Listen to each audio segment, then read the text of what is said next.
Okay, we are live now. That is great. It's always funny because, it's like you're seeing it and I never see it, but you know what? It's the same thing every show. And now now we are also recording. So hello, welcome to the Eric and Liz show. Today it's the Eric one-on-one with OG Fortune show. And I welcome Fortune from Nigeria.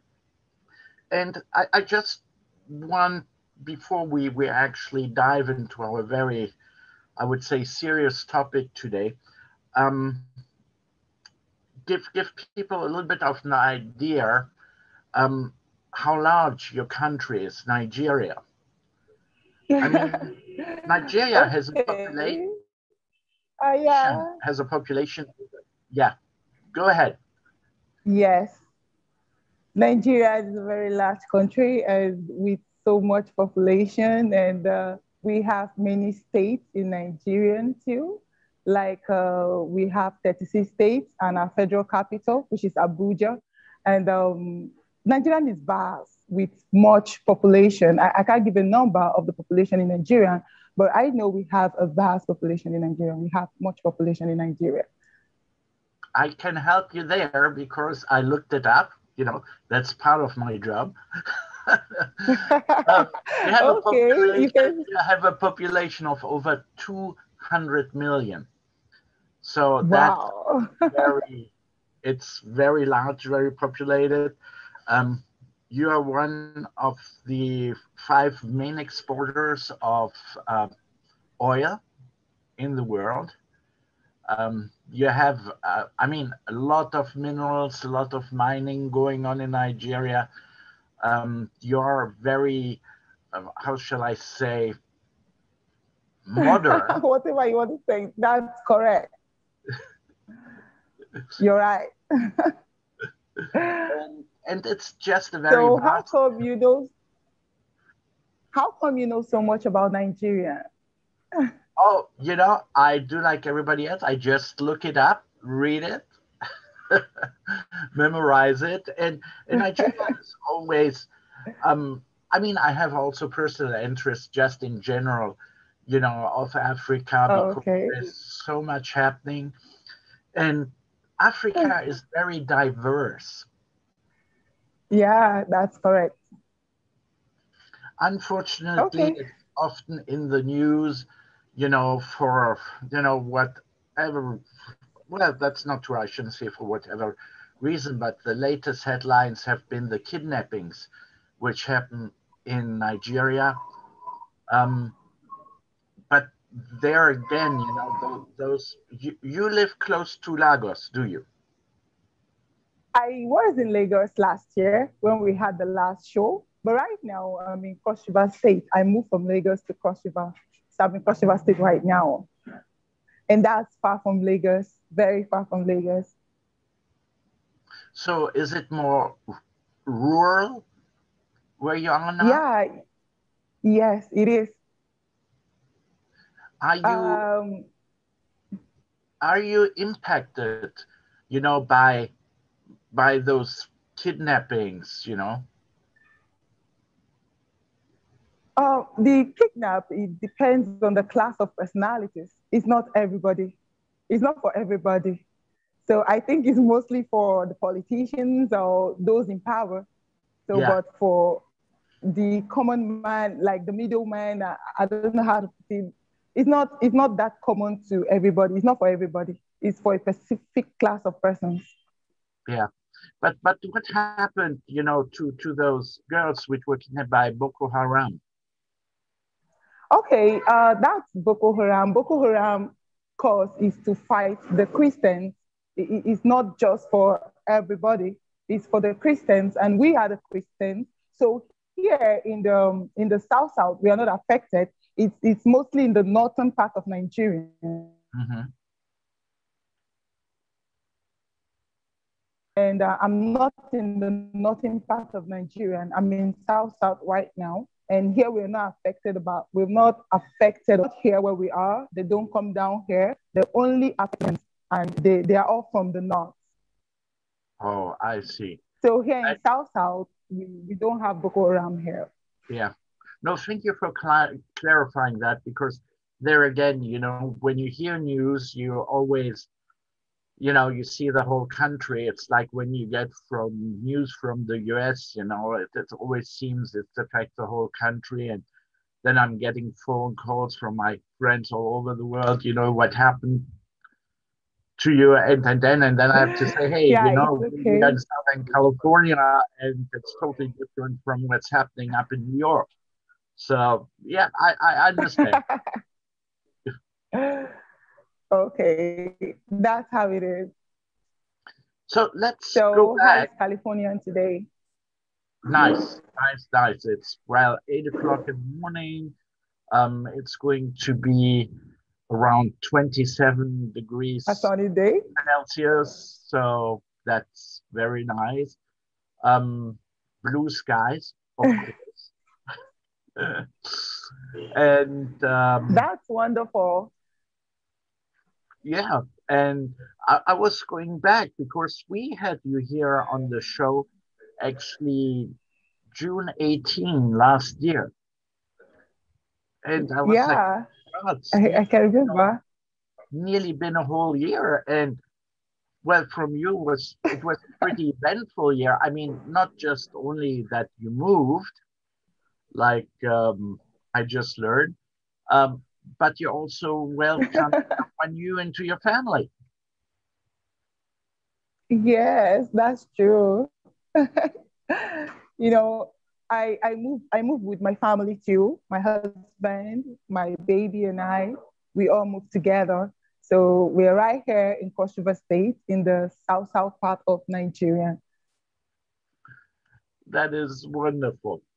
So now to why we're basically on this call is about you've been a specialist or are a specialist about teenage parenting. Yeah, sure. And Let me ask, have you visited my blog lately? I actually have not. No. Oh, and I know you've forgotten the name for my blog. Okay, getbackfaith.com. Getbackfaith.com. Yeah. Yeah. And and so you have those young women in Nigeria, and um it's not just a national problem, it's really an international problem about Sure. young men being predators on young women and getting them to have sex, and then they end up pregnant. So Yeah. this is, like I said, it's an international problem. So your role is to actually prevent that from happening, or if it has happened, to actually help those young mothers, to get People. Sure. Okay. Right now, I and my team are deciding to start a movement called Win Them Young. Win Them Young is a movement by which we go to secondary schools. We meet the children, mostly the teenage girls, and then sensitize them about their body, about the value for abstinence from sex for preventive purposes. Now, after that is being done, after the sensitization, I think it's up to us to also move to parents, to also find a way to meet up with your parents, to also educate them about teenage parenting. So it will also help them to also sensitize their daughters at home so that they will be able to know how to exist and to also walk away from sexual abuse from men who are willing to kind of devour these young ones. Because a lot of men do not have sexual control. They feel anything called a woman is good enough for them to have sex with. And that has really dealt with so many girls out there. So we want to start this movement by going to schools where teenagers are, secondary schools or colleges, to educate them about preventive measure from sex and other sexual abuses. Yeah. So really, preemptive. How large or how big is that problem? It's a very vast problem, like it's large, because every girl you meet have one story or the other of how they lost their virginity, and this has happened over time.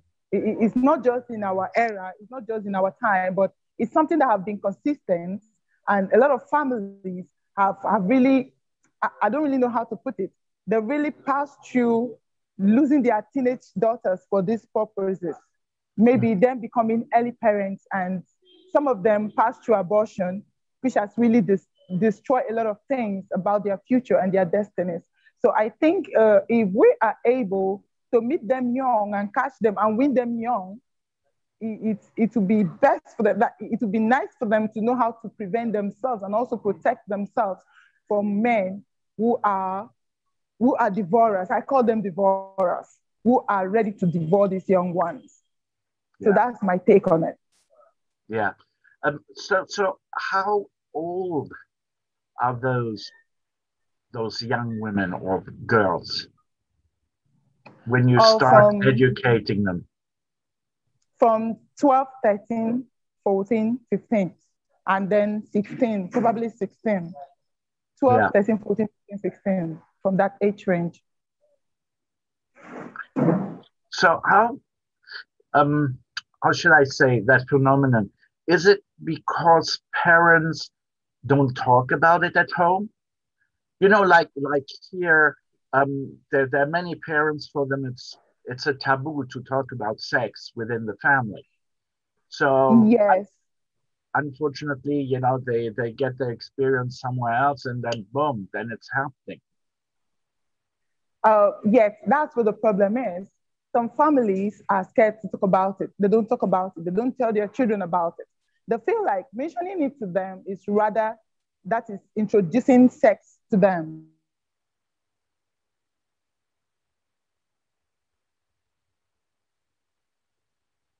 Well, I guess we just lost OJ. Children know the things. It will help our family. Okay, OJ, you were just gone for a couple of seconds. I'm sorry for that. There was an interruption. No, it's not your fault. I mean, the last time we spoke, it started raining and you were gone. So yes, and I was outside. I have to take coverage, so and the network got bad.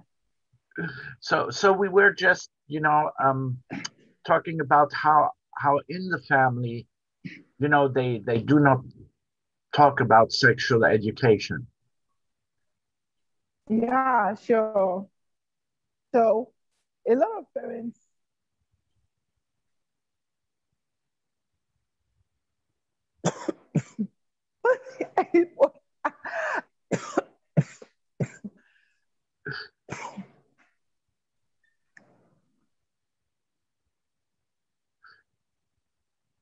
Well,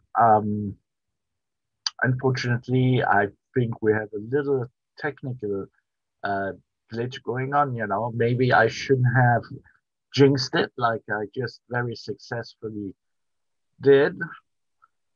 She I'm is so back. sorry for This the is great. interruption. Well, Yes, I was more I'm like, so sorry. no, that's okay. I thought I had jinxed it because I talked through what happened, last time when we spoke. No, it's not. It's not what happened. I'm sorry for the interruption. So, like what I was saying, so some parents are ignorant of this sensitization. So they allow the children pass through life without sexual education. So sex education helps these children to know themselves, the parts, the organs in the body, their functions, and how to protect them. So when these children have the knowledge of these things, they'll be able to fight whoever comes to devour them. And also, some parents do not relate with the children. So these children are ignorant of running back to their parents. They feel that whenever they go to their parents, they scold them, they flog them, or they fight them. So because of this, they are unable to relate matters that concerns their personal well-being to their parents. So, but when these children are aware that their parents are their friend, and they are also aware that they need to open up to their parents and tell them everything that's happening around them, it will help a great deal. It will help them preserve their dignity and their self-worth. And it will also help them to relate to whoever comes in to kind of lie to them or deceive them and then sleep with them, thereby getting them pregnant and making them young mothers or young parents. Yeah. No, it's a big issue. Like I said, it's not just a Nigerian issue. It's really, we could say we have exactly the same issue, here in the United States. How is your sexual education at school?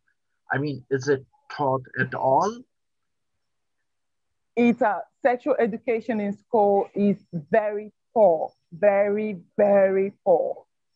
Yes, it's not that like from nursery to primary to secondary. It's not an open thing. Yes, except you belong to a club. So you have to belong to a club where the teaches about sexual purity and other things, or maybe you are a believer, you are a Christian. In the Christian faith, they teach you also, they give you sex education. But when it comes to how do I even put it? When it comes to the public, it's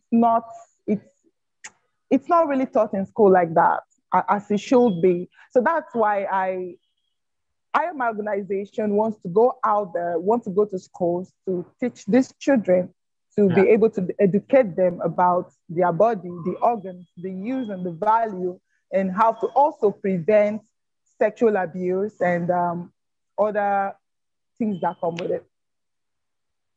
Yeah. Well, how shall I say? You have your work cut out for you. I didn't get you.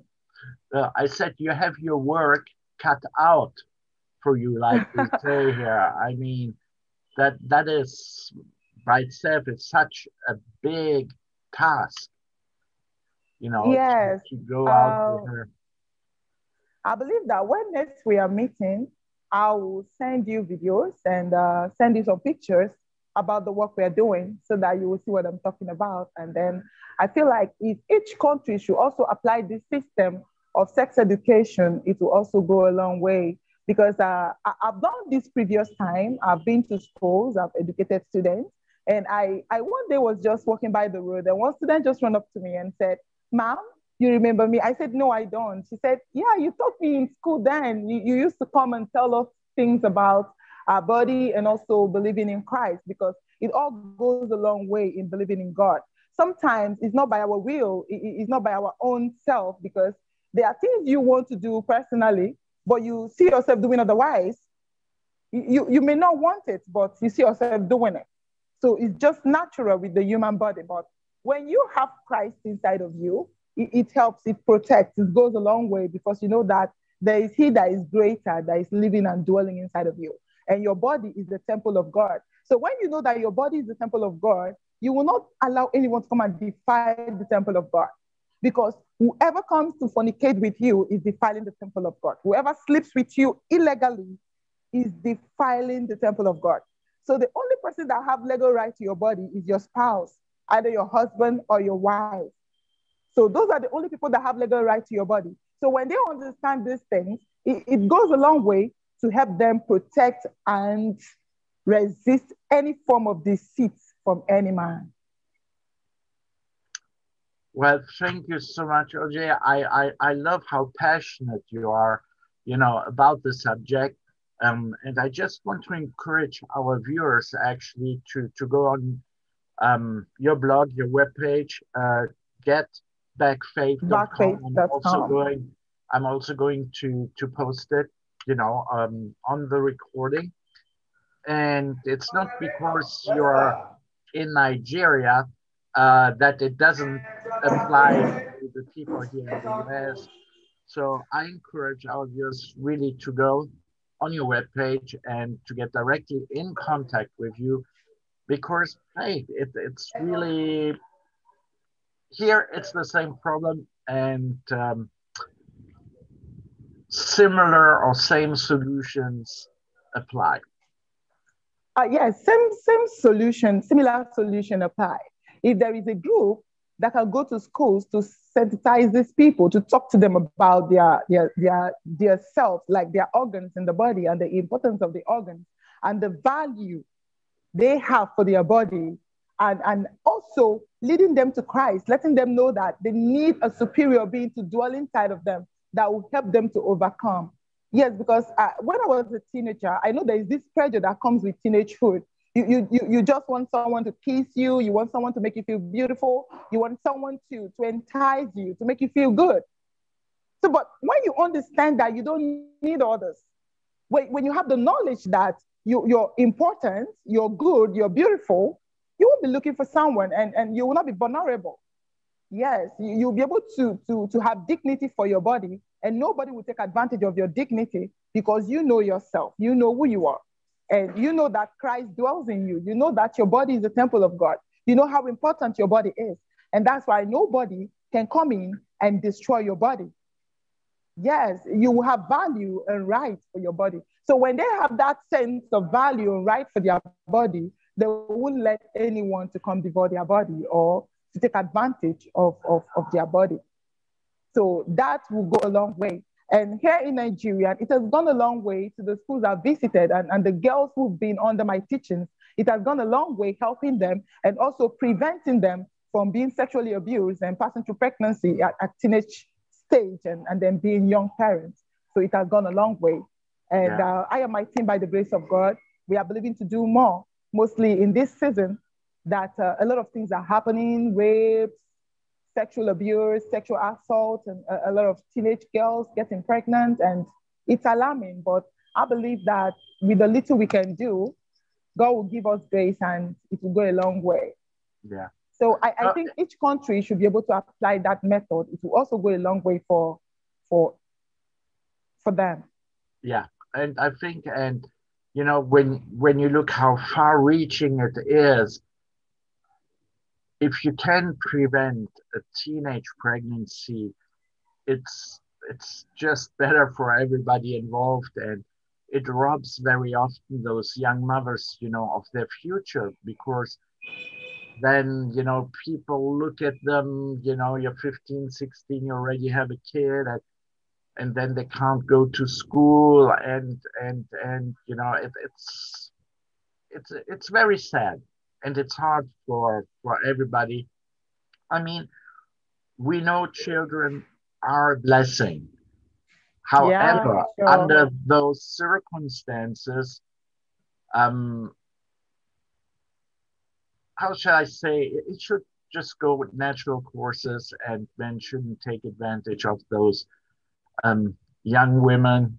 You know, it's well, unfortunately, it still happened. But Ojie, I'm so glad that you're one of the front lines out there. You know, to teach about it, to call it out, and to do something about it. So thank you very much, Ojie, and I want to tell our viewers again, please to go visit your blog.